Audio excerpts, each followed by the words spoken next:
ग्राहकांनी शेतावर येऊन माल नेला पाहिजे. मला वाटतं फॉरेनमध्ये पण ही पद्धत जास्त सगळीकडे आहे. पद्धत आहे. लोकसंख्या वाढत चालली. शेती वाढली नाही तर एक दिवस अशी परिस्थिती येणार आहे की लोकांकडे काही राहणार नाही, फक्त पैसे राहतील, की लोकांना कष्ट नको आहेत. पहिले स्वतः शेती करायची, त्याशिवाय तुम्हाला प्रॉब्लेम कळणार नाही. शेतीला पाणी द्यायला माणसाची गरजच नाही आहे, कारण की माणूस त्याच्या मूडनुसार पाणी देतो आणि झाडाला मूडनुसार पाणी नको आहे. आता वॉर चालू आहे, गॅसचा सगळीकडे प्रॉब्लेम आहे. आम्हाला कधी तो प्रॉब्लेम? तुम्ही विकतो म्हटलं तर सोन्यापेक्षा जास्त किंमत तुमच्या जमिनीला आहे. लोक म्हणतात नुकसान फार आहे. नुकसान कधी आहे? जेव्हा तुम्ही बल्कमध्ये प्रोडक्शन काढा.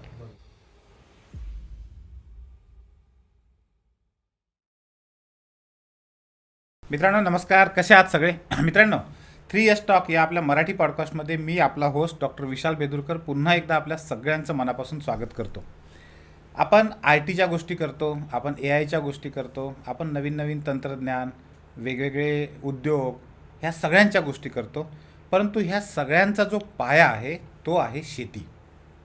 शेतीचं तंत्रज्ञान आणि जे तंत्रज्ञान शेतीतून आपल्याला पुढं नेऊ शकतं. आजही आपल्या भारतातली जास्तीत जास्त जनता म्हणजे जास्तीत जास्त आपला रोजगार हा शेतीवर अवलंबून आहे. आणि सगळ्यात महत्त्वाचं म्हणजे जास्तीत जास्त म्हणण्यापेक्षा जगातलाच, फक्त भारतातला नाही तर जगातलाच प्रत्येक माणूस जगण्यासाठी जर त्याला काय लागत असेल तर त्याला शुद्ध अन्न लागतं, चांगलं अन्न लागतं. आणि ते निर्माण करण्याची क्षमता आज तरी अजूनपर्यंत तरी फक्त आणि फक्त शेतीमध्ये आहे. त्यामुळे ती अपरिहार्य आहे. ती यंत्राकडून आपल्याला कधी अन्न मिळू शकणार नाही आणि म्हणून याचं महत्त्वसुद्धा अबाधित आहे. दुर्दैवानं आज ग्रामीण भागातला तरुण किंवा शहरातला तरुणसुद्धा नोकरीच्या मागे किंवा वेगवेगळ्या व्यसनांच्या मागे खूप साऱ्या प्रमाणामध्ये, मोठ्या प्रमाणामध्ये तो गुरफटलेला आहे. परंतु असं असतानासुद्धा काही तरुण शेतीसारख्या क्षेत्रामध्ये प्रवाहाच्या विरुद्ध जाऊन तंत्रज्ञानाचा, नवीन तंत्रज्ञानाचा आणि नवीन नॉलेजचा, जागतिकीकरणाचा उपयोग करून एक नवी दिशा आपल्या सगळ्यांसाठी तयार करत आहेत. आणि असंच एक व्यक्तिमत्व म्हणजे प्रमोद ज्ञानेश्वरराव बोडके आज आपल्यासोबत आपल्या स्टुडिओमध्ये ह्या सगळ्या विषयांवर गप्पा मारण्यासाठी आलेले आहेत. प्रमोद, 3S टॉकमध्ये तुझं खूप खूप स्वागत आहे. नमस्कार. मला सगळ्यात पहिल्यांदा सांग की असं वेगळ्या मार्गाने जाण्याचं हे जे सुरुवात आहे तुझी, हा विचार जो आहे तो कधी आला मनात? आता कसं आहे, हा विचार लहानपणापासूनच तसा मनामध्ये होता. बरं कारण की लहानपणी आईवडिलांसोबत शेतीमध्येच काम करत होतो. बरं काम करताना असं जाणवलं की बाहेर खूप परिस्थिती वाईट होती, म्हणजे शेतकऱ्यांची. तेव्हा आत्महत्या किंवा शेतकऱ्यांना काही पैसेच मिळत नाही किंवा शेतकऱ्यांची मुलं शेतीपासून लांब चालले ते, बरं हे खूप ऐकलं आम्ही. पण आमच्या इथं परिस्थिती वेगळी होती, कारण वडिलांनी आधुनिक शेती करण्याचा निर्णय घेतला होता. बरं तर आम्ही बघत होतो की दुसरीकडं शेतकऱ्याला साधे खाण्यासाठी पैसेही मिळत नाही आहे, पण आमचं सगळ्या गोष्टी पूर्ण होत होत्या. म्हणजे चांगल्या शाळेमध्ये शिक्षण, बरं घरी बंगला, गाडी, फक्त शेतीच्या जीवावर. बरं म्हणजे IT पार्कमध्ये जमीन असताना 1 गुंठाही जमीन विकली नाही बरं आणि शेतीच्या जीवावर ह्या सगळ्या गोष्टी होतात. मग बरं तिथूनच जाणवलं की बाबा आपणही शेतीमध्येच करिअर करायचं. बरं कारण लोक खूप दुसऱ्या म्हणजे हिरो हिरोईन किंवा बऱ्याच वेगवेगळ्या लोकांना रोल मॉडेल मानतात. हो आम्ही आमचं रोल मॉडेलच मानलं आईवडिलांना, बरं की बाबा आपल्याला यांच्या पावलावर पाऊल ठेवायचं. हो त्यांनी लाखो शेतकऱ्यांसाठी काम केलं, आपण करोडो शेतकऱ्यांसाठी काम करूया. बरं इथून ती उमेद आली की बाबा आपणही शेतीमध्ये करिअर करूया. आणि मग बहीण आणि मी दोघांनी निर्णय घेतला. बहिणींनी BSc ॲग्रिकल्चर केलं बरं आणि नंतर मी निर्णय घेतला की आपणही शेतीमध्येच करिअर करू. म्हणून मग मी मेकॅनिकल इंजिनिअरिंगचं शिक्षण घेतलं. का तर मजूर समस्या खूप भेडसावत होती आम्हाला, कारण बरोबर. ITचं हब जितकं जवळ आहे, हो चांगलंही आहे आणि वाईटही आहे, बरोबर. दोन्ही गोष्टींना. म्हणजे तिथं आम्हाला ते जाणवलं की बाबा लेबर आपल्याला मिळत नाही शेतीला. हो कारण आमच्या शेतीमध्ये जेव्हा सुरुवात झाली, वडील काम करायचे, आई काम करायची, आम्ही त्यांना मदत करायचो. बरं. त्याचा मोबदला आम्हाला ते द्यायचे. मग ती सवय लागलीच होती की बरं. चांगलं काम केलं तर शेतीतही पैसे आहे. हो हो पण नंतर जाणवलं की वडील बाहेर पडले की शेती थांबून राहते, कारण बरोबर. जड कामं करायला माणसं नाही, आईला तेवढं होत नाही. बरं मग मजूर समस्येवर काम करायची. मग आपण यामध्ये येऊ, नवीन टेक्नॉलॉजी, मशिनरी यांचा वापर करून शेती करू. मग तिथून तिथून सुरुवात ती झाली. सुरुवात झाली आमची. शिक्षण कशामध्ये झालं तुझं? शिक्षण मेकॅनिकल इंजिनिअरिंग केलं मी. बरं कारण की एक जोड म्हणून, कारण तसं मला थोडासा इंटरेस्ट होता मशिनरीमध्ये. बरं मग मी म्हणलो की या मशिनरींचा वापर करून जर शेतीत काय करता आलं आपल्याला हो. आणि लेबर समस्येवर मात करता आली, तर खूप मोठं चांगलं काम आपल्याला काम होऊ करता येईल. शकेल. त्यांच्या वडिलांनी जी लिगसी क्रिएट केलेली आहे आणि जो विचार त्यांच्यापर्यंत दिलेला आहे त्यांच्या वडिलांची मुलाखतसुद्धा आपण आपल्या याच पॉडकास्टमध्ये घेतलेली आहे आणि त्याची लिंकसुद्धा तुम्हाला खाली डिस्क्रिप्शनमध्ये मिळेल. तो सुद्धा पॉडकास्ट तुम्ही पूर्णपणे बघा. प्रमोद, मला हे विचारायचं आहे तुला की तुझं शिक्षण कशामध्ये झालं मग? शिक्षण मेकॅनिकल इंजिनिअरिंग केलं मी. बरं. इंजिनिअरिंगचं शिक्षण याच्यासाठी घेतलं की आम्हाला मजूर समस्येवर मात करायची होती. बरं. त्याच्यामुळं बऱ्यापैकी जी नवीन जनरेशन आहे, ज्यांचं शिक्षण झालेलं आहे, हो. त्यांना आम्ही असं म्हणतो की शेतीत खूप मोठी संधी. म्हणजे असं काय नाही की फक्त शेतीतलं शिक्षण घेतलं तरच शेती करता येते. तुम्हाला एक थोडा बेस असला शेतीचा.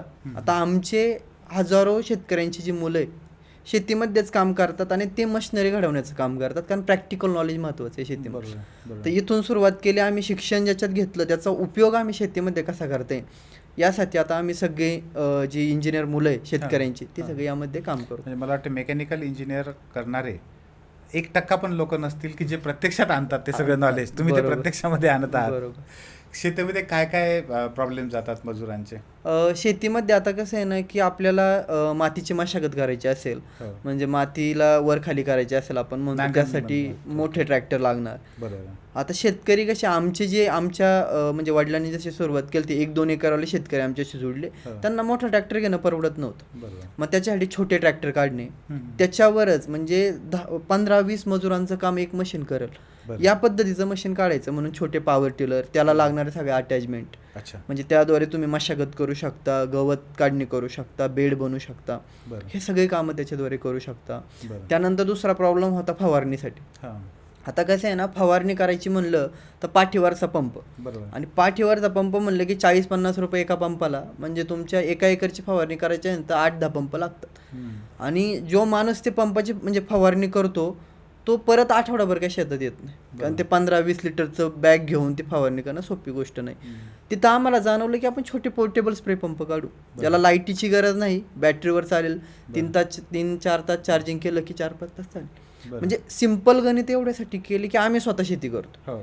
म्हणजे जेवढी आमची इंजिनियर मुलं आहे सगळ्यांचा एकच आम्ही नियम ठरवला की पहिले स्वतः शेती करायची, त्याशिवाय तुम्हाला प्रॉब्लेम कळणार नाही. त्यामुळं खूप सोप्या गोष्टी आम्ही करायला लागलो. Power tiller, portable spray pump. मग त्याच्यानंतर सेंद्रिय शेती म्हणलं की महत्त्वाचं आली गाई. म्हणजे आपल्याला गाईशिवाय सेंद्रिय शेती होणार नाही, गाईच्या शेण गोमूत्राशिवाय. मग ती जर सांभाळायची झालं तर तिला चाऱ्याचा प्रश्न खूप मोठा आहे. म्हणजे आमच्या इथं आम्ही बघितलं की आमच्या इथं खूप मोठे गायनवाले लोक होते, पण सगळ्यांचे जे दूध धंदे ते डबगायला आले का तर चाऱ्याचा प्रश्न कोणाला मिटवता आला. म्हणजे 5-6 गाई म्हणलं की 10 गुंठे जागा, त्याच्यासाठी 10-15 हजार लिटर पाणी, एक माणूस, आणि त्याच्यात पण वातावरण इतकं चेंज झालंय, अचानक पाऊस आला, गारपीट आला, आपण शेतात जाऊ शकत नाही. मग यावर आपल्याला जर सोल्युशन काढायचं असेल तर हायड्रोपोनिक चारा, म्हणजे माती विना शेती, ज्याच्यामध्ये मातीचा संबंधच नाही. कारण मातीचा जिथं संपर्क येतो तिथं बऱ्यापैकी गायींना आजारी वाढतात. म्हणजे आपण जेव्हा शेतातनं मका आणतो ती माती सकटच देतो गाईला, ती माती गाईच्या पोटात गेली की गाईला आजार सुरू होतात. गाईचं केमिकलचं जे खाद्य असतं युरिया वगैरे, त्याच्यामुळे गाईचा गर्भाशय सोडतो, गाईला लागायचे प्रॉब्लेम. आता बऱ्यापैकी दुधामध्ये पण युरिया आढळतो. कशामुळे तर गाई खातीतच युरियाचं खाद्य, तेच तिच्या दुधात उतरते. म्हणून कॅन्सर वाढलेत, BP शुगर पेशंट प्रचंड प्रमाणात वाढले. म्हणजे आता जर आपण पहिलं बघितलं तर क्वचित एखाद्या गावात कॅन्सरनी एखादा पेशंट असायचा किंवा जायचं कोणीतरी. आता प्रत्येक गावात 20-25% लोकांना कॅन्सर आहे. लहान मुलांना कॅन्सर आहे. आता पहिले एक एज असायचं की या एज नंतर कॅन्सर आला, आता नाही. का तर आपली जी पद्धत आहे खाण्याची ती सगळी चुकीची होती, केमिकलचा वापर प्रचंड. मग आम्ही इथं विचार केला की आपण हायड्रोपोनिक चारा, जिथं फक्त पाण्यावर येणार तो चारा, इथं मातीचा काही संबंध नाही, आणि ज्या चाऱ्याला तुम्ही जमिनीत लावून 3 महिने वेळ घालवता तो चारा आठवड्याभरात तयार होतो. बरं, शिवाय याच्यामध्ये 19% प्रोटीन्स आहे, त्यानंतर फायबर आहे, व्हिटॅमिन E आहे, ज्याच्यामुळं गाईला प्रोटीनची कमी नाही, फायबर असल्यामुळे डायजेशनचा प्रॉब्लेम नाही, आणि व्हिटॅमिन E मुळे प्रेग्नन्सीचाही प्रॉब्लेम. म्हणजे असे सगळे प्रॉब्लेम. कारण आमचं शिक्षण झाले, म्हणजे आम्ही असं म्हणतो ना की नवीन पिढीत खूप ताकद आहे, का तर आमचं शिक्षण झालंय, आम्हाला सगळ्या गोष्टी खूप पटकन ऑपरेट करता येत. त्याच्यामुळे आम्ही याचा वापर केला की बाबा हायड्रोपोनिक चाऱ्यात काय काय गणित आहे. हायड्रोपोनिक चारा म्हणजे काय, घटस्थापनेची जी प्रोसेस आहे तीच प्रोसेस ऑलरेडी आपल्याकडे होतेच. ही लोक म्हणतात आम्ही बाहेर देशात नाही तंत्रज्ञान आणलं, नाही, आपली प्रोसेस आहे. फक्त इथं माती न टाकता आपण डायरेक्ट बियाणं टाकायचं, त्याला दर तासाला आम्ही पूर्ण ऑटोमेशन केलेलं आहे. फॉगर चालू होतात, पाणी दिलं जातं, बंद होतात. बरं. अशा पद्धतीने आठवड्याभरात हा चारा तयार होऊन त्याला जातो. साधारणतः खर्च किती येतो मग? आता जर तसा खर्च काढला तर एका गाईचं जे युनिट असेल त्याला एक 10 ते 12 हजार रुपये खर्च येतो फक्त. आणि याच्यामध्ये पण आता मॉडेल असे आलेत की तुम्ही बांबूत करू शकता, UPVC, PVC आणि GI. अच्छा. पण आमचं म्हणणं राहतं की जर तुम्ही लॉंग टर्मसाठी विचार करताय तर GI मध्ये करा. 15-20 वर्ष लाईफ मेंटेनन्स नाही. म्हणजे आम्ही कोणत्याही गोष्टी ज्या बनवल्या त्या अशाच बनवल्या की ज्याला मेंटेनन्स कॉस्ट 0, नाही तर मग शेतकरी करणार नाही. मग त्याच्यामुळे त्या पद्धतीत, आणि हा चारा अगदी 2.5-3 रुपये किलोनी भेटतोय. बाहेरचा चारा 4.5-5 रुपये किलोनी केमिकलचा चारा. त्याच्यामुळे हायड्रोपोनिक चाऱ्याचं गणित आम्ही सुरुवात केली. त्याच्यानंतर ऑटोमेशन. शेतीला पाणी द्यायला माणसाची गरजच नाहीये आणि माणूस नसलाच पाहिजे, कारण की माणूस त्याच्या मूडनुसार पाणी देतो आणि झाडाला मूडनुसार पाणी नकोय. झाडाला जेवढं पाणी गरजेचं आहे तेवढंच जर दिलं तर प्रोडक्शनही वाढतं, रोगराई कमी येते. कारण मुळांना जास्त पाणी झालं तर मुळं सडतात, कमी झालं तर सुकतात.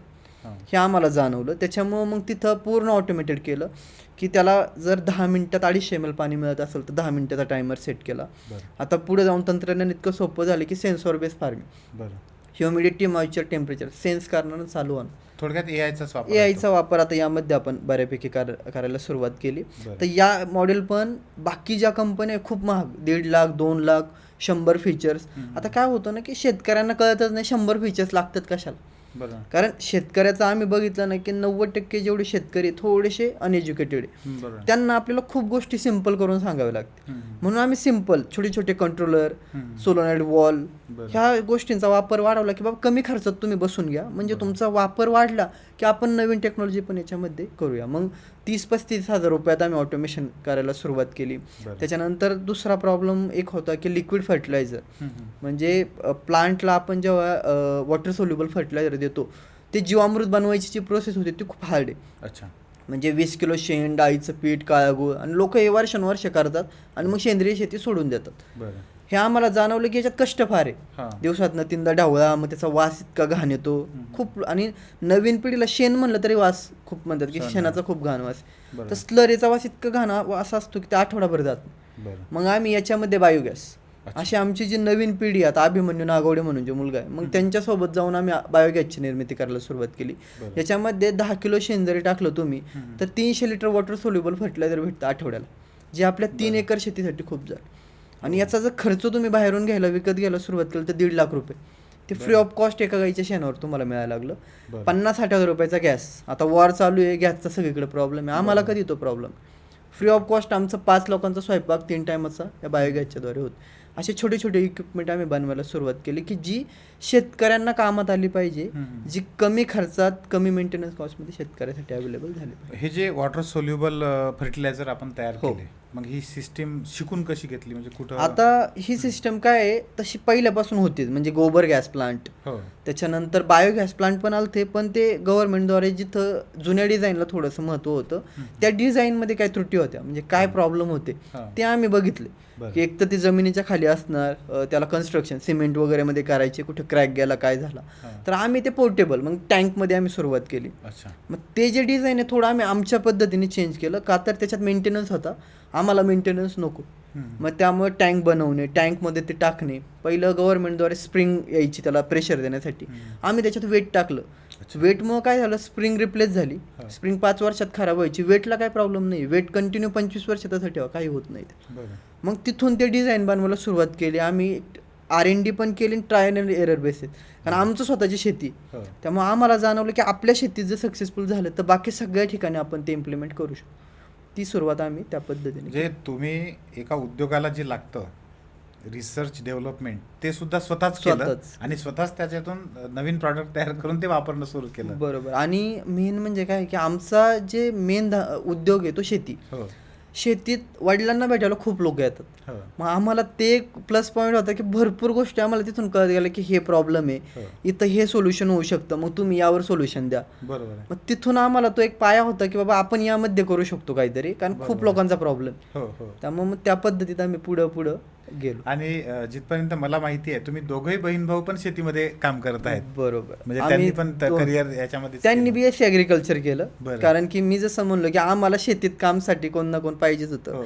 तर ती म्हणली मी शेतीची जबाबदारी मी घेते, बरं. त्यातलं सगळं प्रोडक्शन करणं, फक्त तू इथं लक्ष दे की जिथं आपल्याला मजूर समस्या येते हो. तिथं तू सोल्युशन काढून दे, म्हणजे मग शेती आपल्याला अजून लोकांपर्यंत पोहोचवता जास्तीत येईल जास्त जास्तीत जास्त, आणि नवीन जनरेशन यामध्ये येईल. बरोबर. कारण आम्हाला आता जसं आपण म्हणतो ना की गाढवासारखं काम आम्हाला करायचं नाही, आम्हाला घोड्यासारखं पटकन काम करायचं, बरोबर. Smart work. हो, हो. मग स्मार्ट वर्कसाठी आपल्याला टेक्नॉलॉजीचा वापर करावाच लागतो, केला पाहिजे. केलाच पण पाहिजे. हे सगळं करत असताना मार्केटिंग कशी साधली मग?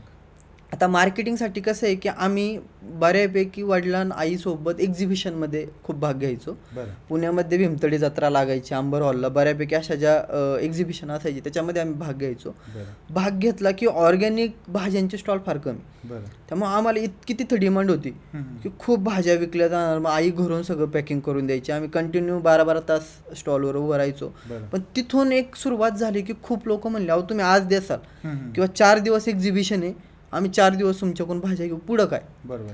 तर पुढं काय, तर आम्ही म्हणलो ठीक आहे तुमचे नंबर द्या आम्हाला, आम्ही याच्यावर सोल्युशन काढू. हो. मग ते म्हणले की तुम्ही काय करा, आठवड्यातनं एकदा बास्केट किंवा आम्हाला भाजीपाला द्यायला सुरुवात करा. आम्ही म्हणलो ठीक आहे आपण सुरुवात करूया. बरं. मग तिथून आम्हाला एक लक्षात आलं की बाबा ग्राहक खूप मिळतात, बरं. आपण इथून सुरुवात करूया. मग एक नाबार्डचं एक्झिबिशन होतं, तिथं 20 ग्राहक आम्हाला मिळाले. बरं. एक आम्ही म्हणलो की एक टेम्पो आपण सुरुवात करू तिथं भाज्या द्यायला. हम्म. मग तशी मार्केटिंगला सुरुवात झाली, कारण लोकांना क्वालिटी कळत होती भाज्यांची. बरोबर. लोक एक दिवस घेऊन गेले, परत दुसऱ्या दिवशी आले की तुमची भाजीची क्वालिटी खूप चांगली आहे. हम्म. अशी भाजीची चव आम्ही जेव्हा गावाकडे जायचो जुन्या काळी, हो. ऑर्गॅनिक करायचो आम्ही गाईच्या शेणगुळ, तशीच चव आहे आता ती भेटत नाही. तर बरं. तुम्ही आम्हाला माल द्यायला सुरुवात करा. मग तिथून आमची थोडीशी मार्केटिंगला सुरुवात झाली. बरं. त्याच्यानंतर मार्केटिंगची सुरुवात झाली, नंतर बऱ्यापैकी खूप मीडिया वगैरे यांनी बऱ्यापैकी आम्हाला स्कोप दिला, नवीन पिढीला पुढं आणलं. हो. त्याच्यामुळं पण खूप ठिकाणी मार्केटिंग झाली.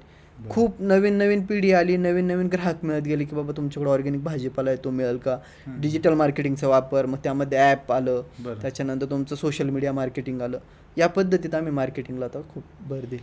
जे मला आठवतंय, म्हणजे आत्ता महाराष्ट्रातले जेवढे तरुण मुलं आहेत सगळ्यांचा कल जो असतो तो शेती विकणे किंवा शेती कशात एखाद्या प्रकल्पात जाते का, एखाद्या रोडमध्ये जाते का ते बघणे, ते पैसे घेणे, शहरात जाणे आणि शहरात सेटल होणे, फार झालं तर 10-20 लाख रुपये कुठं भरून एखादी नोकरी करणे, अशा इकडं कल असतो चांगल्या. आणि बरोबर. त्याच्यानंतर मग बाकीचे आपल्याला माहीतच आहे की सगळे ऑनलाईन गेम आहेत आणि काय वेगवेगळे व्यसनं आहेत, ते सगळं आहे. सगळं हे सगळं करत असताना तुम्ही हे एकदम वेगळी वाटचो काढली. खास म्हणजे जिथं तुमची शेती आहे तो ITला लागून असलेला भाग आहे. बरोबर. म्हणजे तुम्ही विकतो म्हटलं तर सोन्यापेक्षा जास्त किंमत तुमच्या जमिनीला आहे. बरोबर. पण ते न विकता त्याच्यातूनच नवीन सोनं तयार करण्याचा हा जो विचार आहे, हा विचार करत असताना कधी असं नाही वाटलं की आपणही लोकांसारखंच मोकळं व्हावून झटपट जे काही सहज मिळते सहज मिळते. ते करावं, हे एवढा कष्टाचा विचार करून कष्ट नाही करावं असा कधी बरोबर. विचार नाही आला? नाही, म्हणजे आता कसं झालं ना की खूप लोकांनी तोही आम्हाला सल्ला दिला होता बरं. की ITच्या एवढी जवळ जमीन आहे, हो. खूप तुमच्या जमिनीला रेट आहे, एखादं तुम्ही जर कन्स्ट्रक्शन PG वगैरे केलं हो. तर तुम्ही जर म्हणताय की तुम्ही महिन्याला 1-1.5 लाख रुपये कमवतो, त्याच्यातून तुम्ही जास्त कमवू शकता. हां, हां. पण आम्ही म्हणलो जास्त कमवून तरी करायचे काय त्याचं, हम्म. लास्ट मोमेंटला मला 2 टाईमचं जेवण लागणार आहे. हो. ठीक आहे माझ्याकडे BMW नसेल पण 4 चाकी तर गाडी असेलच आहे. म्हणजे आम्ही आमचं ठरलं होतं ना की आमच्या गरजा फार नव्हत्या मोठ्या. बरं. आम्ही म्हणलो की आम्हाला स्वतःचं चांगलं जगायचं, आम्हाला लाखो शेतकऱ्यांना जागवायचं. हो. हे जे वडिलांचं जे बाळकडं होतं ते आम्हाला त्यांनी दिलं होतं, त्याच्यामुळे त्याच्यातच काम करायचं आम्ही ठरवलं होतं. हो. आणि जसं तुम्ही म्हणला की खूप लोक आली, जसं आता माझे मित्र कॉलेजला होतं मी इंजिनिअरिंगला ना, 90% शेतकऱ्यांची मुलं होती जी पुण्यामध्ये शिक्षण घेत होती. हो. त्यांना मी विचारलं ना की शेतीचं काय काय, नाही म्हणलं आम्हाला कधी शेतीत जाऊच दिलं नाही बरं. आई वडिलांनी, कारण त्यांना कधी परवडले नाही. हो. ते म्हणले तू तिकडे जाऊन जॉब कर पण इथं शेतीमध्ये यायचं नाही. त्यामुळं जर तुम्ही त्या मुलांना कधी शेतीतच जीव दिलं नाही तर ती त्याचा विचार करतच नाही की आपण शेतीमध्ये येऊ. बरोबर आहे. पण आमचं ते एक प्लस पॉईंट होता की आम्ही शेतीमध्येच होतो. हो. आणि असंही नव्हतं की ज्या गोष्टी सगळ्यांना मिळाल्या नाही त्या आम्हाला नव्हत्या. मी जसं तुम्हाला म्हणलं, राहिला बंगला होता, चांगला गाडी होती, या गोष्टी जर आपल्याला शेतीमधनं मिळतात तर कशाला आपण दुसऱ्या भानगडीत पडायचं. आणि आमच्या इथं जसं आता तुम्ही म्हणले की ऑनलाईन प्लॅटफॉर्म गेमिंग वगैरे इतकं वाढले, पण आमचा वेळ हा शेतकऱ्यांचाच जातो. नवीन लोक येतात, त्यांचे विचाराचे बऱ्यापैकी नवीन विचार ऐकायला भेटतात, शेतीमध्ये खूप नवीन गोष्टी करायला मिळतात. त्यामुळे या गोष्टींचा कधी वेळ गेला नाही.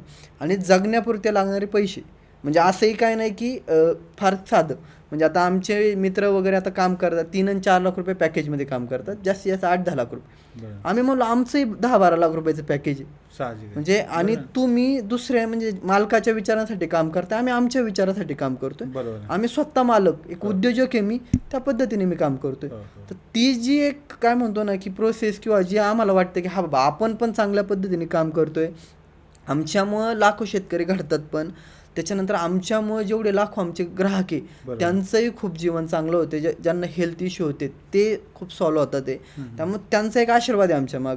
ते म्हणतात तुम्ही जास्तीत जास्त वर्ष जगा, कारण तुम्ही आम्हाला जगू शकता. बरोबर आहे. मग तेही आमच्या माग आहे. त्याच्यामुळे आम्ही म्हणलो की बाबा दुसरं काय करायची गरज नाही. जे वडिलांकडून आलेलं जे त्यांच्या पावलावर जरी आपण पाऊल ठेवलं तरी खूप झालं आमच्यासाठी. त्यामुळे त्या पद्धतीने आता सुरुवात आहे. खूप नवीन पिढीला यामध्ये आणायचे आणि खूप नवीन मुलांना शेतीकडे वळवायचं, हेच आमचं. आता वडिलांनी ज्या पद्धतीनं इतर शेतकऱ्यांना घेऊन त्यांचा अभिनव फार्मर्स क्लब स्थापन केला, तर तुझा हा जो विचार आहे नवीन, त्याला पुढं घेऊन जाण्याचा जो जे नेटवर्क तू सुरू केलं, त्याच्यामध्ये असे किती युवक जोडले गेले आहेत? आता आपल्यामध्ये एक कमीत कमी एक 40 ते 50 हजार युवक म्हणजे शेतकऱ्यांची मुलं आहे ती यामध्ये जोडली गेलेली आहे. आणि बऱ्यापैकी एज्युकेटेड सगळे मुलं आहे आणि त्यांचा मेन उद्योग शेतीच. त्याच्याबरोबर मग आम्ही ज्या मशिनरी बनवतो त्याही विकणे, त्या नवीन नवीन ज्या मशिनरी त्या डेव्हलप करणे. तर यामध्ये आता सगळे मुलं काम करतात. आणि ही मुलं आपल्या विचारांची आहेत, म्हणजे साथ देणारी आहेत. हो, म्हणजे आम्ही जसं म्हणलो ना की जी या विचाराला मॅच करतात तीच मुलं आपल्याकडे येतात. अच्छा. म्हणजे आमच्याकडे भरपूर नवीन पण आली की ज्यांना एका दिवसात कोट्याधीश बनायचे. आम्ही त्यांना पहिलंच सांगतो की हा तसा बिझनेस नाही, याच्यात तुम्हाला प्रॉपर कष्टच करणं आहे. कारण याला जरी आपण म्हणलो कोणतीही भाजीपाला लावलं तर 60 दिवसांचा कालावधी लागतो. जे त्या 60 दिवसामध्ये टिकतात तीच आपली. बाकीची जी मुलं असे असतात की जे हौशे नवशे येतात, बघतात आम्हाला काही हे करायचं नाहीये किंवा आम्हाला एका दिवसामध्ये एवढे कोटी कमवायचे, ती मुलं आपल्याला जास्त कॉन्टॅक्टच करत नाही. कारण आमचा असं ग्रुपचा टर्नओव्हर आहे कोटीमध्ये. पण जे इंडिव्हिज्युअल शेतकरी ते 10-15 लाख रुपये कमवतात. मग ज्याला हे कमवायचे, पण याच्यामध्ये एकच की कोटी रुपयाचं आपल्याला समाधान मिळणार. म्हणजे घरी गेलो आणि झोपलो की लगेच झोप येते, कुठल्या गोळ्या खायची गरज नाही, काय नाही. कारण आपण जे काम करतो ते चांगले, याच्यात कोणाची फसवणूक नाही, कोणाची हेल्थला काही आम्ही प्रॉब्लेम करत नाही. जे देतो ते चांगलंच देतो, खूप लोकांपर्यंत चांगला संदेश पोहोचवतो. त्याच्यामुळे ते एक समाधान आम्हाला आहे. आता तू ज्या पद्धतीने काम करतोय त्या पद्धतीने समजा एखाद्या तरुणाने सुरुवात करायचं ठरवलं आणि असं समज की त्याच्याकडे 1 एकर शेती आहे, तर तो साधारणतः किती पैसे वर्षाला तुम्ही सांगताय त्याच पद्धतीनं काम करून तो मिळवू शकतो? यामध्ये कसे 1 एकरची शेती केली, याच्यात पूर्ण मल्टीक्रॉपिंग करायचं, म्हणजे वेगवेगळ्या प्रकारचा भाजीपाला, बॉर्डरला फळझाडं, त्याच्या या पद्धतीने जर प्रॉपर तुम्ही केलं, गाईचं दूध वगैरे, तर महिन्याकाठी तुम्ही 1-1.5 लाख रुपये कमवू शकता. म्हणजे महिन्याकाठी. आणि वर्षाचे 10-12 लाख रुपये तुम्ही सहज मिळू शकता. आणि शिवाय जे काही अन्नधान्य आपल्याला मिळतं ते वेगळंच. आणि स्वतःची हेल्थ आहे. लास्ट मोमेंटला तुमचा खर्च दवाखान्याला जास्त जातो, बरोबर आहे. तो जरी तुम्ही वाचवला ते तुमचं प्रॉफिट आहे. त्याच्यामुळं त्या पद्धतीत काम करा. स्वतःला लागणार तर सगळं तुम्ही उगवणार. बरोबर. म्हणजे आमचा जेव्हा नवीन पिढी आमच्याकडे तर आम्ही म्हणतो तुम्ही घराला लागणारं खाद्य तयार करा पहिलं. तुम्ही 100 वर्ष जगला तर तुम्ही लोकांना 100 वर्ष जगवणार. बरोबर. पण शेतकऱ्यांनी पहिली सुरुवात स्वतःपासून करावी. बरोबर. स्वतः तुम्ही जर चांगलं खायला सुरुवात करा, लोकांना त्याचे अनुभव सांगा, ऑटोमॅटिक लोक तुमच्याकडून घ्यायला सुरुवात करतील. आणि असंही काही नाही की कमी पैसे, प्रॉपर जर तुम्ही स्वतः डायरेक्ट विक्री करत असाल तर 10-12 लाख रुपये तुम्ही वर्षाकाठी सहज कमवा. मला असं वाटतं की 10-12 लाख रुपये वर्षाला पॅकेज जर कमवायचं असेल, म्हणजे आता शहरामध्ये राहणारा जो माणूस आहे याच्यातले अर्धे फायदे पण त्याला मिळणार नाही 10-12 लाख रुपये मिळाल्यानंतर. म्हणजे त्याचे कमीत कमी 5-7 लाख रुपये तरी या बाकीच्याच गोष्टींमध्ये जाईल. शिवाय प्रदूषण आणि ज्या काही इतर गोष्टी होतात त्याचं जे आरोग्यावर परिणाम होणार आहे ते होणारच आहे. ते सगळे जरी आपण सोडून दिलं तरी हा सगळ्यात मोठा फायदा इथं मिळतो. आता एखादा तरुण आहे ज्याने ह्या मार्गाने जायचं ठरवलेलं आहे, बरोबर, त्यांना सगळ्यात पहिल्यांदा काय केलं पाहिजे की म्हणजे याची सुरुवात त्याला करता येईल? आता कसं आहे ना की याच्यासाठीच आम्ही आमचं स्वतःचं ट्रेनिंग सेंटरही सुरू केलं. बरं. का तर शेतकऱ्यांनी शेतकऱ्याला ट्रेनिंग द्यावं असं भारतात एकच ट्रेनिंग आपण सेंटर तरुण शेतकऱ्यांना शेतकऱ्यांना. ट्रेनिंग पण देतो. ट्रेनिंग देतो आम्ही सगळ्यांना. मग त्यांना आम्ही 2 दिवस पूर्ण शेतावर प्रॅक्टिकली ट्रेनिंग द्यायला लागलो. अच्छा. म्हणजे तुम्ही शेतावर यायचं, सगळ्या गोष्टी तुम्ही स्वतः बघायच्या. बरं. कारण की काय ना, जोपर्यंत त्या गोष्टी तुम्ही बघत नाही की हा बाबा या गोष्टी होऊ शकतात, हो. त्यामुळं आम्ही मॉडेल पण फार सिम्पल ठेवलं. 1 एकरचं मॉडेल, इंटिग्रेटेड ऑर्गॅनिक फार्मिंग. बरं. त्याच्यात 1 गाई, हो. 10 गुंठ्याची पॉलिटनलची शेती, बाकीचा उघड्यावरती आपली शेती, हो. बॉर्डरला फळझाड. म्हणजे यामध्ये स्वतः आपण काम करायचे. हम्म. हे सगळं आम्ही त्यांना तिथं 2 दिवस आले की सगळं शिकवतो. हो. ते शिकलं की तुम्ही तुमच्या शेतीमध्ये प्रॅक्टिकल चालू करायचं. प्रॅक्टिकली जेव्हा चालू कराल तुमच्यासोबत पूर्ण गायडन्स आमचं राहणार. बरं. कारण आम्ही या सगळ्यामधनं गेलोय. आपण याला हँड होल्डिंग म्हणू शकतो. बरोबर. बरोबर. आणि यामधनं आता 22 वर्ष आम्ही काम करतोय. सगळे प्रॉब्लेम आले आम्हाला आणि त्याच्यावर आम्ही सोल्युशन काढत गेलो. बरोबर. कारण आम्ही कुठं थांबलो नाही. हो. तर हे जे प्रॉब्लेम तुम्हाला येणार त्याच्यावर ऑलरेडी आमच्याकडे सोल्युशन आहे. बरोबर. त्याच्यामुळे तुम्ही फक्त प्रॅक्टिकली सुरुवात करा. हो. कोणतीही पुस्तकं वाचून वगैरे शेती होणार नाही. हो. किती तुम्ही व्हिडिओ बघा तरी शेती होणार नाही. जोपर्यंत तुम्ही एक रोप लावत नाही तोपर्यंत तुम्हाला ते जे प्रॅक्टिकल नॉलेज आहे ते करून कसं- पाहायला पाहिजे. करून पाहिलं पाहिजे. आणि आम्ही म्हणत नाही की तुम्ही 10 एकरला सुरुवात करा किंवा 1 एकर. तुम्ही तुमच्या 2.5 गुंठ्यापासून सुरुवात करा, घरी लागणाऱ्या भाज्या. हो. आणि याच्यात नुकसान काही नाही आहे. एक म्हणजे 100-150 रुपये किलोने पालकची बी भेटतं, त्याचे 100 गड्डे होतात. हो. म्हणजे 20 रुपयाला जरी विकली तरी 2000 रुपये मिळतात. लोक म्हणतात नुकसान फार आहे. हो. नुकसान कधी आहे? जेव्हा तुम्ही बल्कमध्ये प्रोडक्शन काढा. बरोबर. त्याच्यामुळे त्याच्यात जाऊ नका. पहिलं थोडंसं करा, हो. घरी चांगलं खायला मिळालं, तुम्हाला अनुभव आला की हे आपण करू शकतो, एक्सपिरियन्स घ्या. बरोबर. आणि मग पुढची सुरुवात आपण करूया. मग 1 पुढे. एकरपासून सुरुवात करूया. मग तिथं तुम्ही प्रॉपर तुमचं मॉडेल तयार करा की याच्यातनं आपल्याला दिवसाकाठी 3-4 हजार रुपये मिळाले पाहिजे या हिशोबाने पण प्लॅन. मला वाटतं हे सगळं करत असताना आपण एकमेकांसोबत जोडलेले असणं खूप महत्वाचं आहे. खूप महत्वाचं आहे ते. आणि एकटा माणूस याच्याशी लढा देऊ शकणार नाही. खास कारण करून- एकटा माणूस पण कसं आहे ना की ग्राहकाला वन स्टॉप सोल्युशन पाहिजे. बरोबर आहे. आता बाकीच्या कंपन्या काय मोनोपॉली तयार करतात ना त्यांची, हो, की हो, एक प्रॉडक्ट दिलं की सगळं त्यांनी दिलं पाहिजे. हो. तसं मग आपण करू ना शेतकऱ्यांनी. बरोबर आहे. आम्ही सुरुवात केली ती भाजीपासनं. हो. भाजीनंतर आम्ही फळं द्यायला सुरुवात केली, मग धान्य, बरं. मग लाकडी घाण्यावरचं तेल, गाईचं दूध, तूप, बरं. त्याच्यानंतर गोवऱ्या देणं, त्याच्यानंतर लोकांना शेती करायची असेल तर जीवामृतही आपणच देणं, बरं. खतही आपण देणं, इथपर्यंत सुरुवात आपण करू. हो. हे जर सगळं जर तुम्ही प्रॉपर केलं हम्म. तुम्हाला सहज पैसे मिळाले. म्हणजे आम्ही जरी सांगतो की 2-3 हजार रुपये तुम्ही 4-5 हजार रुपये कमवू शकता. शेतीला जोडधंदा, आता पर्यटन. बरोबर. आता तुम्ही कसं होतं ना की बऱ्याच जी शहरातले राहणारे लोक खूप पैसे कमवतात. हो. IT मधले आमचे खूप लोक पैसे कमवतात, पण ते 2 दिवस म्हणतात की आम्हाला निवांतपणा पाहिजे. बरोबर. मग कुठं असे जे ॲग्रो टुरिझम आहे तिथं लोक जातात. बरोबर. लोक आपली शेती देतात ना. ज्या लोकांना आपण भाजी देतो त्यांनीच आम्हाला कन्सेप्ट सांगितलं की आठवडाभर किंवा आठवड्यात 1-2 दिवस आम्ही तुमच्या इथे येऊ शकतो. बरोबर आहे. सकाळी येतात, हो. काही ना आपल्या शेतीत फक्त वेळ घालवतात. बरं.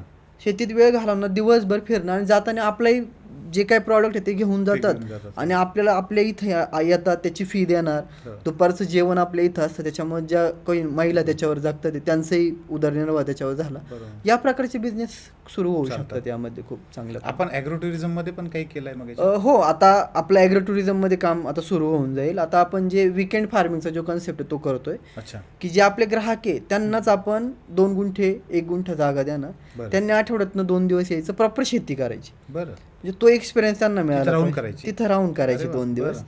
शनिवारी आलं की रविवारी संध्याकाळीच त्यांनी त्यांचं, परत सोमवार ते शनिवार त्यांचं लाईफ आहेच. बरं. पण शनिवार रविवार जरी ते तिथं आले त्यांचं 10-15 वर्षांनी लाईफ पण वाढणार आहे. बरोबर आहे. त्यांना शेतकऱ्याचं महत्त्व कळणार आहे. बरोबर आहे. आता कसं होतं ना, शेतीमालाला हा येतो मातीतून. हो.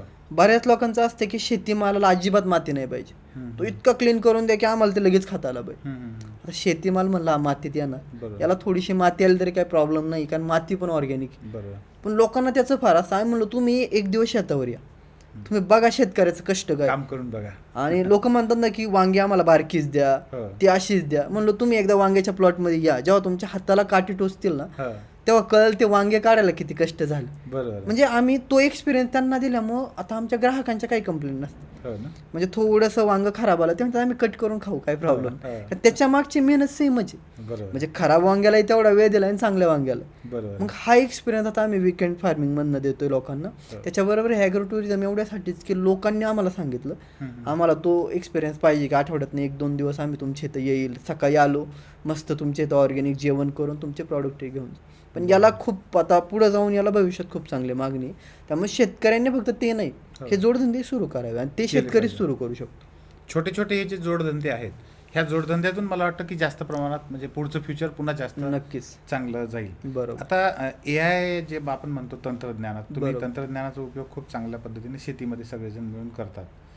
तर पुढे कोणतं तंत्रज्ञान शेतीला सगळ्यात जास्त गरजेचं आहे असं वाटतं? शेतीला आता आम्हाला असं वाटतं की महत्त्वाचं जे आहे ते मार्केटिंगसाठीच लागणार आहे. बरं. कारण काय ना, प्रोडक्शनसाठी खूप इक्विपमेंट आहे जसं AI पण हो. पण ते काय आपल्या शेतीचं हे करत नाही. म्हणजे एक असतो की तो एक रेडियसमध्ये किंवा त्या एरियामध्ये काम करतो. बरं. तिथं स्वतः शेतकरी असला ना की त्यांच्यापेक्षा चांगलं मोजमाप ते शेतकरी देऊ शकतो बरं. असं आम्हाला वाटतं. बरं. पण यामध्ये जर ते प्रॉडक्ट तुम्ही किती चांगलं उगवताय त्याच्यापेक्षा ते किती चांगल्या पद्धतीने पॅकिंग करून ग्रेडिंग करून ग्राहकांपर्यंत पोहोचवतं. इथं आपल्याला मग नवीन ॲपचा वापर, बरं. त्याच्याबरोबर पॅकेजिंगच्या मशिनरीज आता नवीन, कारण लोकांना हायजेनिक पॅकिंग पाहिजे. बरोबर. त्यासाठी ज्या ज्या गोष्टी नवीन येतील त्याला थोडंसं महत्त्व द्यावं लागेल. नवीन पॅकेजिंग ग्रेडिंगसाठी मशिनरीज वगैरे बरं. याचं खूप चांगलं मार्केट राहील. प्रोडक्शनसाठी पण नवीन ठीक आहे, AI टेक्नॉलॉजी वगैरे वाढत जाईल. हो. ते शेतकरी इम्प्लिमेंट कधी करेल तर ज्या गोष्टी त्याला समजल्या तर, बरोबर आहे. किंवा त्या गोष्टी इतकं परफेक्टली तर नाही देणार आपल्याला, पण हो. जेव्हा आपण स्वतः थांबवतो त्या गोष्टी जितक्या परफेक्ट असतील त्या जेव्हा होतील तेव्हा होतील. पण या गोष्टी आता खूप आता गरजेच्या आहेत. तू एका अर्थाने सुदैवी आहेस की आता बाबांनी जे एक प्रकारची लिगसी क्रिएट केली आहे बरोबर. आणि ती तू पुढे नेतो आहे, हे पण खूप चांगली गोष्ट आहे. याच्यामध्ये अनेक लोक जे आहेत ते इतक्या वर्षामध्ये तुमच्याशी खूप चांगले जोडल्या गेलेले आहेत. बरोबर. तुझ्यासारखे जे तरुण आता तुझ्याशी जोडायला, त्यांना जोडायचं आहे, तुझ्याशी जोडून काम करायचं आहे, तर त्या तरुणांना कशा पद्धतीनं मार्केटिंग केलं तर अशा पद्धतीने आपल्यासाठी एक ग्राहक वर्ग तयार करता येईल असं वाटतं? आता यामध्ये तुम्हाला सगळ्यात महत्त्वाचं डेमो प्लॉट, म्हणजे अच्छा. तुमचा स्वतःचा एक शेतीचा प्रोजेक्ट पाहिजे बरं. तर तुमच्याकडे ग्राहक येणार. बरं. आणि आमचं तर म्हणणे राहतं की होम डिलेवरी वगैरे सिस्टम नकोच, बरं. ग्राहकाने शेतावर येऊन माल नेला पाहिजे.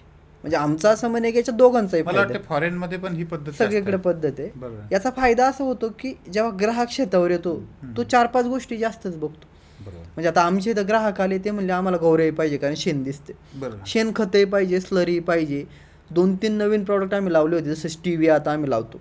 शुगर फ्री साखर, म्हणजे याच्यात साखरेचा काही संबंध नाही, शुगर बरं. कमी करायला वापरतो. बरं. तर लोकांना ते माहीत नव्हतं, पण तिथं आले आम्ही त्यांना एक हर्बल टी देतो आले. अच्छा. ही आमची मार्केटिंग आहे, म्हणजे बरं. आम्ही पण ते हो. विकायचं म्हणून. हो. मग हर्बल टी दिला त्यांनी, पिलाव म्हणजे हे गोडवा लागतोय पण हा वेगळा गोडवा आहे आणि याच्यामुळे आम्हाला आता लगेच फ्रेश वाटायला लागलं. बरं. तर आम्ही म्हणलो ठीक आहे, आता आम्ही स्टीवियाची लागवड केली तर तुम्हाला दाखवतो. हो. बघितलं, लगेच लोकांनी पॅकेट घ्यायला सुरुवात केली. अच्छा. ॲमेझॉनवर जे 750-800 रुपयाला पॅकेट आहे ते आम्ही 250 रुपयाला विकायला लागलो. बाप. पण 100% मार्जिन आम्हालाच, हो. कारण त्याचे म्हणजे उगवणारे पण आम्हीच आणि विकणारे पण आम्ही. आपण पण त्यासाठी स्वतः शेतकऱ्यांनी त्याच्यासाठी मॉडेल तयार केले पाहिजे बरं. जिथं ग्राहक आले पाहिजे. आणि सोशल मीडिया मार्केटिंग, बरं. तुमच्या शेतीचे छोटे छोटे क्लिप करा.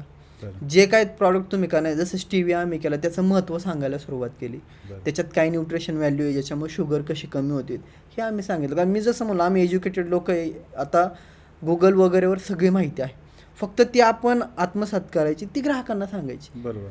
हे महत्त्वाचं आहे खूप. आता आम्ही पण नवीन बास्केट सुरू केलं आहे की ज्या लोकांना जसं पांढऱ्या पेशी कमी हो. त्यासाठी लागणाऱ्या भाज्या, अच्छा. म्हणजे याचं पण आम्ही आता वेगळं बास्केट तयार करतोय की मग त्या कोणत्या भाज्यांमधनं पांढऱ्या पेशी मिळतील, बरोबर. मग त्या भाज्या. हो. B12 कोणाला कमी, त्याच्यासाठी कोणत्या भाज्यातनं ते न्यूट्रिशन मिळू शकतं बरोबर. यासाठी. बरोबर. मग हे वेगवेगळं तुम्हाला करावं लागतं. जसं आता जे लोक जिम वगैरे करतात ज्यांना प्रोटीन्स लागतं, व्हेजिटेरियन, हो.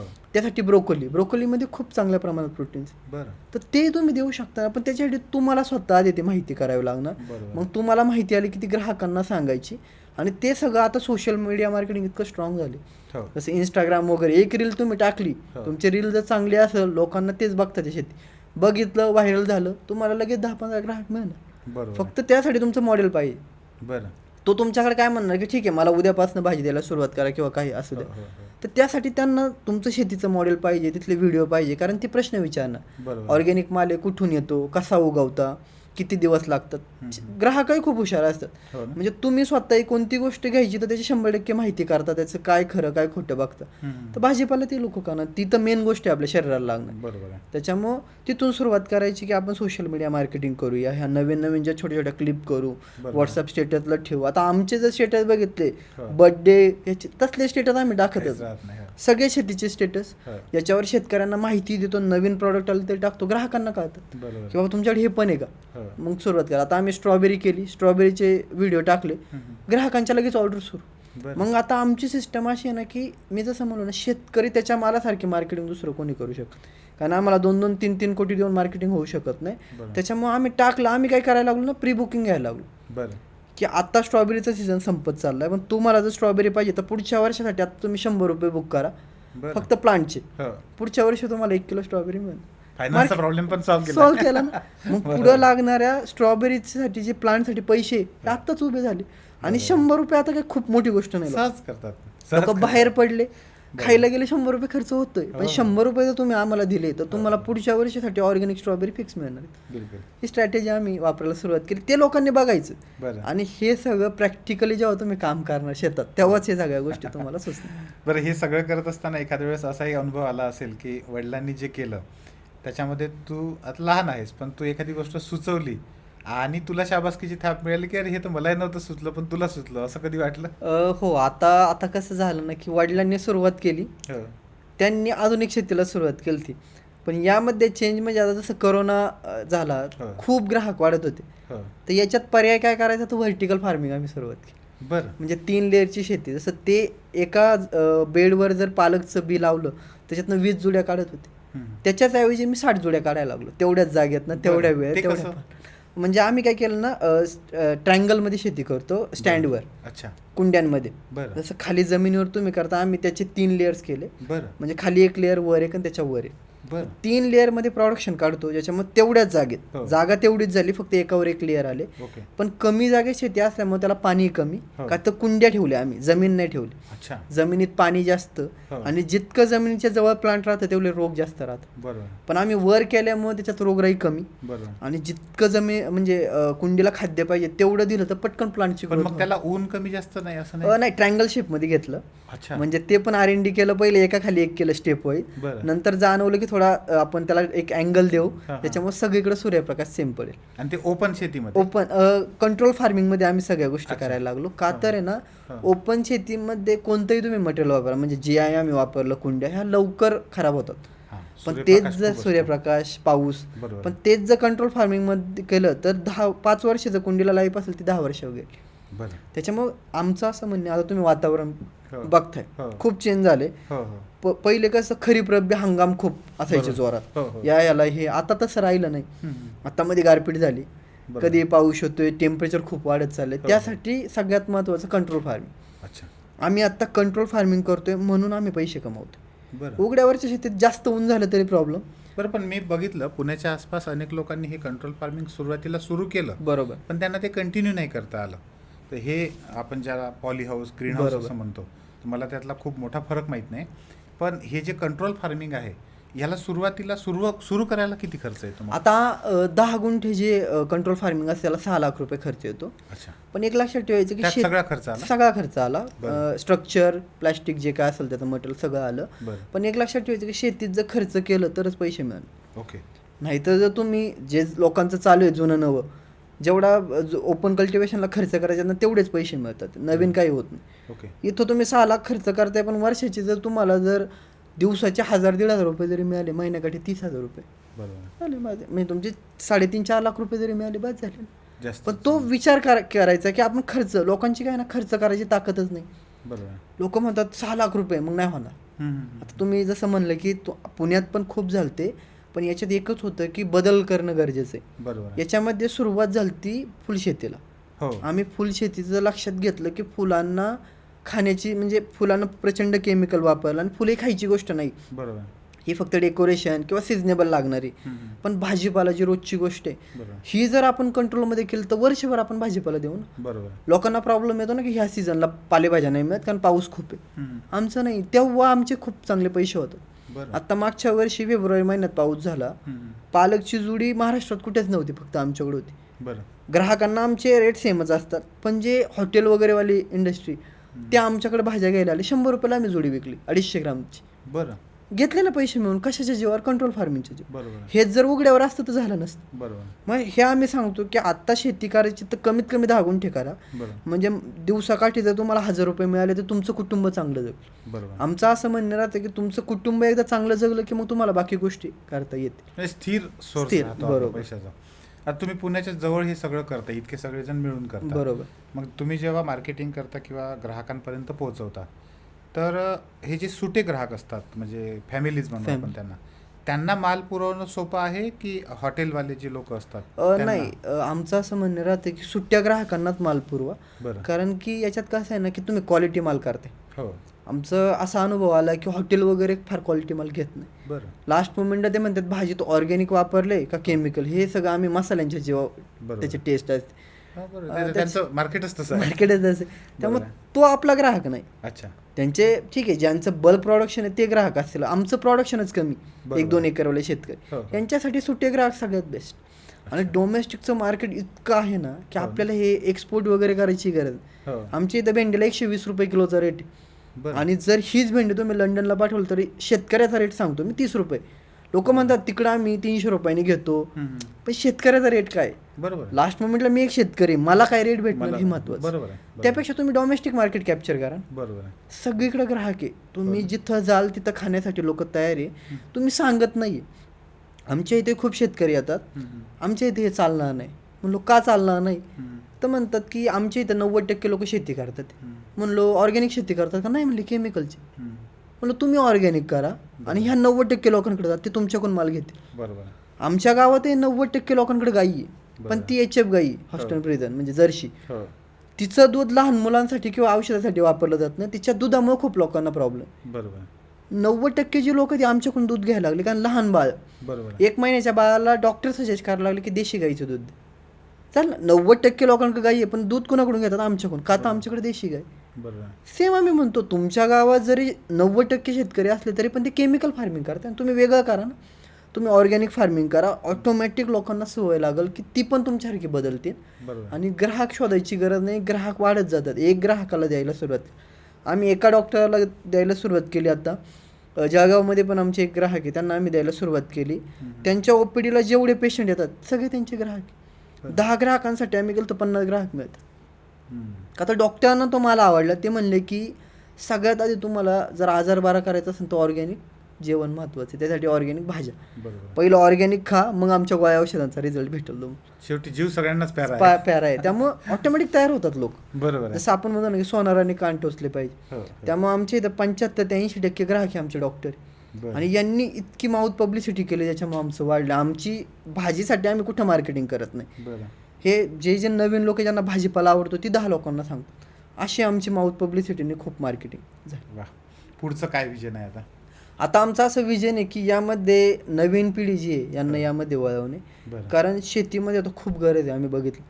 कारण आता आमच्याही भागात आम्ही बघतोय ना की पैसे इतके वाढलेत ना की नवीन पिढी दुसऱ्या चुकीच्या मार्गाने चालली. हो. म्हणजे आमच्या जर बघितलं की 20% आता जी पिढी आहे ना ही संपत चालली. बरं. का तर पैसे खूप. तर आमचं असं म्हणणं आहे की नवीन जी पिढी आहे यांनी यामध्ये लक्ष घालावं, कारण याच्यात खूप चांगली ऑपॉर्च्युनिटी आहे. शेती हे आपलं कल्चर आहे, संस्कृती जी म्हणतो, बरोबर. ॲग्रिकल्चर म्हणतो आपण. हो, हो. संस्कृती आपली शेती आहे, पण ती सोडतोय आपण. बरोबर. तसं नको व्हायला, कारण लोकसंख्या वाढत चालली ती. हो. पण जर शेती वाढली नाही तर एक दिवस अशी परिस्थिती येणार आहे की लोकांकडे काही राहणार नाही, फक्त पैसे राहतील. बरोबर. पैसे खाऊ शकत नाही, सोनं बिस्किट काही खाऊ शकत नाही आपण. हो. आपल्याला खायला भाजीपाला लागणार आहे, किती मोठा माणूस असो. बरोबर आहे. त्यामुळे लोकांना कळलं पाहिजे की एवढी मोठी इंडस्ट्री, याच्यात का लक्ष घालत नाही आपण. हो, हो. का तर काय ना, आम्ही असं बघितलं की लोकांना कष्ट नको आहेत. जर तुम्ही कष्ट केलं तर तुमची हेल्थ चांगली ना.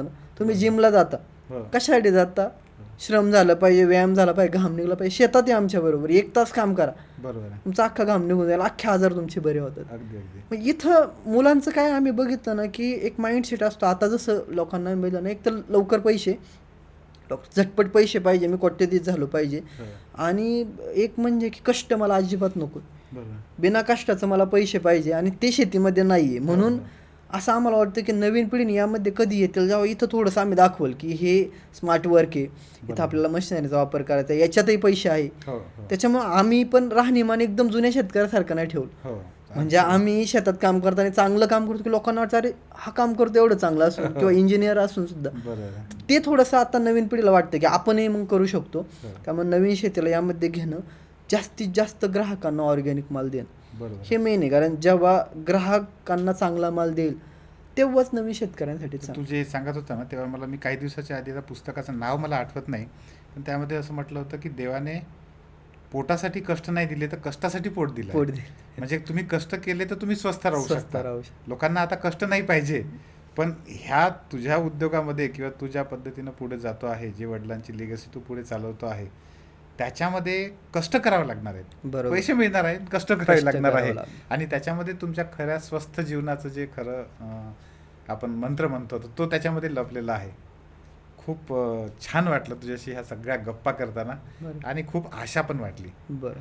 म्हणजे हे सगळं निगेटिव्ह वातावरण, ज्या रोजचा पेपर उघडला की ज्या बातम्या वाचायला मिळतात बरोबर. आणि टी व्ही सुरू केला की ज्या बातम्या पाहायला मिळतात, त्याच्यातून जी निगेटिव्हिटी येते तर ती सगळी निगेटिव्हिटी तुझ्यासोबतच्या आत्ताच्या गप्पांमधून ती निघून गेली. तुला पुढच्या करिअरसाठी आणि तू जे काम करतो आहे खूप मोलाचं काम आहे, त्यासाठी ज्ञानज्योती एज्युकेशन, 3S टॉक सगळ्यांकडून खूप खूप शुभेच्छा. आणि खूप मला खूप असं एक धन्यवाद. सांगूशी वाटतं की आता काय ना, शेतकऱ्यांच्या मुलांना पण लग्नाचे प्रॉब्लेम, हो, तो एक महत्वाचा प्रॉब्लेम होता. हा, हा. तर याच्यात आम्ही असं बघितलं ना की शेतकरी का मुलांना शेतकरी जे आहे स्वतः हो, ते पण मुली शेतकऱ्या मुलांना देत नाही का, तर ज्याला स्वतः परवडलं नाही तो कसा काय देईल. आणि आत्ताची परिस्थिती अशी आहे ना की भयानक, की सगळे शेतकरी हे कायम कर्जमाफी किंवा याच्यातच हा, असतात. बरोबर आहे. आम्ही असं बघितलं, आता माझं आत्ता जस्ट लग्न झालं, माझ्या बायकोचंही होतं वेगळं स्वप्न, पण आता ती यामध्ये आली ना, ती आता रोयाला लागली. हो ना. कारण तिला ह्या गोष्टी आता आवडाव्या लागल्या बरोबर. की बाबा ही अशा पद्धतीने शेती होते, गाईची धार, हो, हो. सगळ्याला साथ द्यायला लागली. हो, हो. पण याच्यामध्ये एक बघितलं आम्ही की याच्यामध्ये सर्वात महत्त्वाचं पैसे कमवणं. म्हणजे शेतकऱ्यांनी एकदम फटीच्या सारखं राहिलं, हो. त्याच्याकडे काहीच पैसे नाही, त्याला कोणी देणार नाही. विचारणार नाही. बरोबर आहे. पण आता मी 1,00,000-1,50,000 रुपये महिन्याचे कमवते, कोणती म्हणणारच नाही हा बाबा मी राहू शकते याच्याबरोबर. आणि कसं आहे की तुमचे आता ही इंडस्ट्री इतकी मोठी होत गेलीत ना की इथंही खूप चांगल्या पद्धतीने काम केलं तर ह्या सगळे प्रॉब्लेम सॉल्व्ह होतील. असं नाही की शेतीमध्ये बाकीच्यांनाही प्रॉब्लेम येतात ते, बरोबर आहे. पण शेतीचं विदारक चित्र इतकं वाईट दाखवलंय की शेतकरी मुलांना मुली नाहीये, बाकीच्यांना पण नाही, हो. पण ते शेतकऱ्यांवर इतकं फोकस दाखवलाय बरोबर आहे. ते चुकीचं आहे. आमचं म्हणणं आहे की तुम्ही असं दाखवा की आता जे नवीन शेतकरी येतात हो. यांची लग्न होतात, माझं झालं, हो. आता श्रावणी म्हणून माझी बायको ती करते ना, तिचंही BBA झालं होतं, बरोबर आहे. एज्युकेशन घेतलं पण शेतीमध्ये आले, आता देते मला साथ, बरोबर आहे. का तर तिलाही ते आवडायला लागलं येस. कंटिन्युअस. तर ते महत्त्वाचं आहे की तुम्ही किती कमवताय, कसे राहताय, त्याच्यावरती पण जे नवीन शेतकऱ्यांची मुली आहेत त्या पण तुमच्या सोबत येते. तुझ्यासोबतच्या गप्पांमधून एक गोष्ट तर नक्की क्लिअर झाली की भविष्य काळामध्ये आता जे लोक शेतकरी म्हटलं की ते मुंडासे बांधलेला खाली असं बरोबर. टेकलेला जो आहे दिसतो, तर ते नक्की होणार नाही. नक्कीच. आणि एक नवीन आधुनिक आणि पूर्ण ज्याला आशावादी आपण म्हणूया, वास्तविक एक चांगलं स्वप्न जे आहे तर ते निश्चितपणे ह्या गप्पांमधून आपल्या सगळ्या लोकांना कळलेलं आहे. बरोबर. हा नवीन विचार तू दिलेला आहे, स्वतः जगतो पण आहे तो. यासाठी खूप शुभेच्छा आणि 3S टॉक तर्फे खूप खूप धन्यवाद. धन्यवाद. थँक्यू.